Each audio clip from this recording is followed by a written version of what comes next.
Hello guys, અમારા mini બ્લોગમાં તમારું સ્વાગત છે। તો આજે પ્રવીણભાઈનો હતો જન્મદિવસ। તો જો અમે બધા જતા હતા બહાર જમવા માટે। તો બે તૈયાર થતા હતા, પછી આપણે પહોંચી ગયા હતા સપના રેસ્ટોરન્ટમાં જમવા માટે। તો જો શ્રી ને રુદ્ર બે આગળ કે હાલ દીદી આપણે બે આગળ વયા જાય જમવા। તો જો એ બે આગળ જતા હતા। પછી જો એ બેની ચિપ્સ આવી ગઈ। તો જો રુદુભાઈ ખાતો હતો અને શ્રીએ ખાતી હતી કે ખા રુદુભાઈ ખા, બધાને ન ખાવું તો કાંઈ નહીં। પછી જો રુદુભાઈ એડવર્ટાઈ દેતો હતો। પછી જો આ રુદુભાઈના પપ્પા, આ એમના કાકા, આ એમના નાનીમાં, આ શ્રી પોતે। પછી શ્રી ને રુદ્ર નાની વાતો કરતા હતા। એમ કરતાં કરતાં જોઈ બે પછી રમવા માંડ્યા। રમતા રમતા ક્યારેય બે બાકા જીકી બોલાવી દે ને એનું ક્યાંય નક્કી જ ન હોય। તો જો શ્રીને તો પાછો થાકે લાવવા માંડ્યા। શ્રી એટલી ચાબલી છે।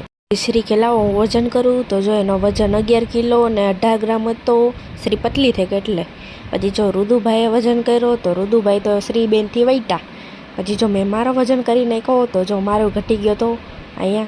પછી જો શ્રીબેન અમે રિંગ રોડ ઉપર આવ્યા। તો જો આ ભાઈની એને એડવર્ટાઈઝ દીધી કે આ ભાઈ ચનાચોર સારું બનાવે ના, આ રીલ આપણે ઇન્સ્ટાગ્રામ ઉપર આવશે। પછી જો શ્રી ને રુદ્ર બેસી ગયા હતા બગીમાં। એ બેને બગીમાં બેહવું બહુ જ ગમે છે।